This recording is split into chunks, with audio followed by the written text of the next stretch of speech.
if you take the views of someone like Sam Harris or whatever, where he would say that,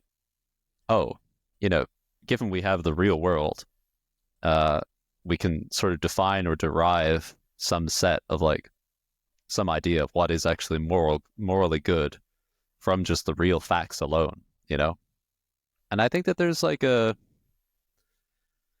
a way in which that's true. I know for sure that when I had that like deep experience in meditation, that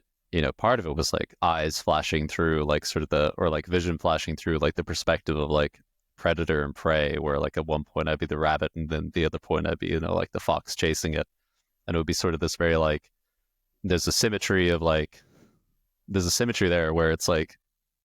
it's just dependent on goals and what sort of being you happen to become, like what is sort of morally correct, what are the things you're required to do because of the being that you are. Hmm. um